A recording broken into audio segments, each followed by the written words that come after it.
WhatsApp guys, this is पवन। तो चलिए आज की इस वीडियो में हम समझते हैं फ्यूचर टेंस को डिटेल से।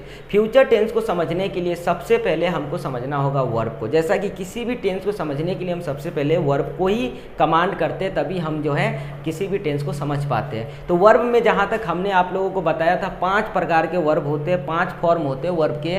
वर्ब के फर्स्ट फॉर्म को प्रेजेंट फॉर्म कहते हैं, वर्ब के सेकेंड फॉर्म को पास्ट, थर्ड को परफेक्ट, फोर्थ को कॉन्टिन्यूअस, फिफ्थ को फिर से प्रेजेंट कहते हैं। कहीं भी आपको फ्यूचर नाम का वर्ब दिखा नहीं, तो फ्यूचर नाम का वर्ब आपको दिखा ही नहीं, तो फ्यूचर नाम का टेंस आप कैसे बनाओगे? यानी कहने का मतलब है बिना वर्ब के आप किसी भी सेंटेंस को नहीं बना सकते। और आपके पास फ्यूचर नाम का वर्ब यहाँ पे है ही नहीं, तो फ्यूचर नाम के सेंटेंस को कैसे बनाओगे? मतलब आप फ्यूचर टेंस को ऐसे नहीं बना सकते। तो कहने का मतलब यह है, कोई तो हमें चाहिए जो वर्ब को फ्यूचर में पुश करने का काम करे, लेके जाने का काम करे। वहीं से निकल के आता है सेल या विल, जो कि एक रोल मॉडल का काम करता है वर्ब को फ्यूचर में पुश करने के लिए। ठीक है, तो सेल या विल जो है मॉडल के टाइप है, और मॉडल का काम होता है किसी भी कैरेक्टर को सेटिस्फाई करना। ठीक है, तो यहाँ सेल या विल जो है एक मॉडल है, तो हमें यह भी पता है कि सेल या विल जो है अपने साथ हमेशा वर्ब की फर्स्ट फॉर्म को लेगा। तो समझते हैं डिटेल से थोड़ा। सेल या विल का मतलब होता है गा, गे, गी। क्लियर है इतना? तो सेल या विल जो है, सेल या विल जो है, यहाँ अगर हम पर्सन की बात करें तो आई और वी के साथ हम हमेशा क्या लगाते हैं? सेल लगाते हैं, और बाकी जो रेस्ट बच जाता है पर्सन, उसके साथ हम विल लगाते हैं। लेकिन कोई भी बात अगर निश्चित है, हम अपनी बात पे ढीठ है, तो ऐसे वाक्य में हम इसको रेसिप्रोकल कर देते हैं। जैसे अगर सपोज मैं कहूँ कि मैं जाऊँगा, तो आई सेल गो, यानी कोई गारंटी नहीं है, मैंने बस इतना कहा है कि मैं जाऊंगा, लेकिन मैं पक्का जाऊंगा तो आई विल गो। समझते हैं हम फ्यूचर इंडेफिनिट टेंस को। तो बेसिक सेंटेंस के स्ट्रक्चर जो हमने आप लोगों को बताया था, subject plus verb plus other word. तो कहने का मतलब यह है कि अगर फ्यूचर इंडेफिनिट है, ध्यान दीजिएगा, अगर फ्यूचर इंडेफिनिट है तो यह 3 चीज़ें तो कन्फर्म हम जो है लगाएंगे ही, subject plus verb plus other word. अब यहाँ ध्यान दीजिएगा, बिना सेल या विल के हम फ्यूचर टेंस के सेंटेंस को नहीं बना सकते। और सेल या विल जो है एक मॉडल है, और मॉडल अपने साथ हमेशा वर्ब की फर्स्ट फॉर्म लेता है। तो यहीं से हम जो है सेल या विल के साथ जो है हमेशा प्रेजेंट टेंस के फॉर्म का यूज करेंगे। तो कहने का मतलब है कि अगर हमने यहाँ लिया सेल या विल, तो इसके बाद हम जो है हमेशा वर्ब की फर्स्ट फॉर्म ही लेंगे, और वर्ब की किसी भी फॉर्म को नहीं लेंगे, जैसा कि स्ट्रक्चर हमने यहाँ बनाया था। आई सेल गो वर्ब की फर्स्ट फॉर्म है, वर्ब की फर्स्ट फॉर्म है। अब समझते हैं हम फ्यूचर कॉन्टिन्यूअस टेंस को। तो फ्यूचर कॉन्टिन्यूअस टेंस की अगर हम बात करें, तो फ्यूचर में कॉन्टिन्यूअस है, तो कॉन्टिन्यूअस जो है हमेशा अपने साथ वर्ब की फोर्थ फॉर्म को लेगा, बिकॉज की वर्ब की फोर्थ फॉर्म को ही continuous form of the verb कहा जाता है। और वर्ब की फोर्थ फॉर्म जो है हमेशा अपने साथ में हेल्पिंग वर्ब लेता है, जो कि बी के हेल्पिंग वर्ब को लेता है। किसको लेता है? बी के हेल्पिंग वर्ब को। अब आप हमें एक बात बताइए, यहाँ हेल्पिंग वर्ब से पहले हमें सेल या विल लगाना कंपलसरी है। सेल या विल हम लगाएंगे, और सेल या विल कहता है हमें मेन वर्ब चाहिए। क्या चाहिए? वर्ब की फर्स्ट फॉर्म, वो भी मेन वर्ब चाहिए, और यह कह रहा है हमें हेल्पिंग वर्ब चाहिए। और यहाँ बी के हेल्पिंग वर्ब में अगर वर्ब की फर्स्ट फॉर्म लिखे तो हम क्या लिखते हैं? एम और आर, जो कि हेल्पिंग वर्ब का काम करता है अगर वर्ब की फोर्थ फॉर्म से पहले है। तो कहने का मतलब है कि अगर मेन वर्ब से पहले यह है तो हमेशा हेल्पिंग वर्ब का ही काम करेगा। तो हम इसे ना लिख के, क्योंकि यह भी जो है base form of the verb है, तो इसे भी हम वर्ब की जो है फर्स्ट फॉर्म कहते हैं। और बी का मतलब होता है होना, जो कि मेन वर्ब का भी काम करता है। तो इसके लिए यह बन गया मेन वर्ब, और इसके लिए यह बन गया हेल्पिंग वर्ब। तो इस तरह से हम समझे फ्यूचर कॉन्टिन्यूअस टेंस को। जैसे वाक्य की अगर हम बात करें, तो जैसे हम जा रहे होंगे, जा रहे यहाँ पे होंगे।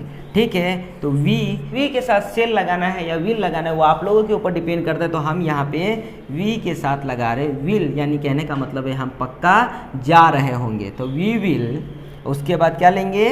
बी और वर्ब की फोर्थ फॉर्म, यानी हम जा रहे होंगे। अब फ्यूचर कॉन्टिन्यूस के बाद हम समझते हैं फ्यूचर परफेक्ट टेंस को। अगर हम सेंटेंस की बात बताएं तो सेंटेंस में हम आपको एक बार फिर बताना चाह रहे हैं, जितने भी टाइप के सेंटेंस होंगे एक स्पेशल से वीडियो बना के हम सभी प्रकार के टेंस के सेंटेंस को क्लियर कर देंगे, ठीक है। जैसे अफर्मेटिव सेंटेंस होते हैं, इंट्रोगेटिव सेंटेंस होते हैं, इंट्रोगेटिव नेगेटिव सेंटेंस होते हैं, जिसे हम मिक्स सेंटेंस भी कहते हैं। तो जितने प्रकार के सेंटेंस होते हैं उसे अभी हम क्या कर रहे हैं, अभी हम समझने की कोशिश कर रहे हैं कि जो तरीका है वो तरीका एक्चुअली में है क्या, इसको हम समझे कैसे, ठीक है।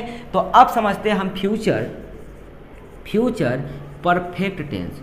अब देखिए परफेक्ट है तो V3 लेगा, और V3 हमेशा अपने साथ क्या लेता है, यहाँ पे हेल्पिंग वर्ब और सेल या विल को क्या चाहिए, वर्ब की फर्स्ट फॉर्म चाहिए। इसको चाहिए हेल्पिंग वर्ब, ठीक है, लेकिन इसको चाहिए वर्ब की फर्स्ट फॉर्म। अब आप हमें एक बात बताइए, V3 मेन वर्ब भैया अपने साथ जो हेल्पिंग वर्ब लेता था या टू हैव के हेल्पिंग वर्ब को लेता था, और टू हैव के अगर वर्ब की फर्स्ट फॉर्म की बात करूँ तो वह क्या होता है, हैव, जो कि हेल्पिंग वर्ब का भी काम करता है और मेन वर्ब का भी काम करता है। तो इसके लिए यह यहाँ पे क्या बन जाएगा, मेन वर्ब, और इसके लिए क्या बन जाएगा, हेल्पिंग वर्ब, और इसके बाद हम लिख देंगे यहाँ अदर वर्ड और यहाँ सब्जेक्ट। जैसे हम जा चुके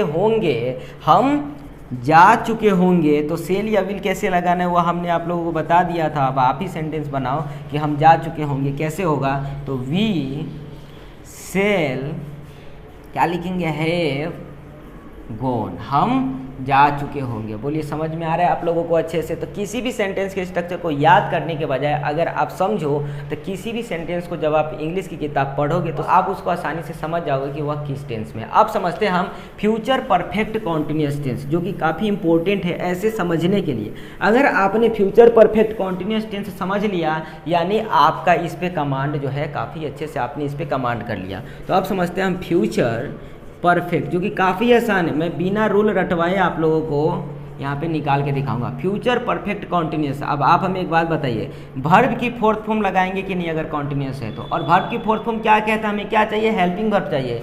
वर्ब की फोर्थ फॉर्म क्या कहता है, हमें क्या चाहिए, हेल्पिंग वर्ब चाहिए, और वर्ब की फोर्थ फॉर्म जो हेल्पिंग वर्ब लेता है टू बी के फॉर्म को लेता है। लेकिन यहाँ परफेक्ट है तो V3 लगाएंगे, और फ्यूचर है तो V1 प्लस सेल या विल, V1 प्लस सेल या विल, इतना तो कन्फर्म है, और सब्जेक्ट प्लस अदर वर्ड। तो ध्यान दीजिएगा, सब्जेक्ट प्लस सेल या विल और वर्ब की फोर्थ फॉर्म तो यहाँ से आते हैं हम। यह जो है अपने साथ हमेशा टू बी के हेल्पिंग वर्ब को लेता है, और टू बी का जो हेल्पिंग वर्ब है उसमें अगर हम वर्ब की थर्ड फॉर्म की बात करें, जैसा कि हमने वर्ब की वीडियो में आप लोगों को पढ़ाया था, तो क्या होता है, वह बीन होता है। यानी बीन जो है इसके लिए यहाँ किसका काम करेगा, हेल्पिंग वर्ब का काम करेगा। अब बीन जो है इसके लिए यहाँ मेन वर्ब है, इसको भी यहाँ पे हेल्पिंग वर्ब चाहिए, इसे भी यहाँ पे हेल्पिंग वर्ब चाहिए, लेकिन इसे चाहिए मेन वर्ब। तो अभी हमने बताया था कि यह क्या है, वर्ब की थर्ड फॉर्म, और वर्ब की थर्ड फॉर्म हमेशा टू हैव के हेल्पिंग वर्ब को लेता है। किसको लेता है, टू हैव के हेल्पिंग वर्ब को। तो हैव जो है हमारे लिए मेन वर्ब का भी काम करता है और हेल्पिंग वर्ब का भी काम करता है, यानी समस्या का जो समाधान है वह हमारा हैव से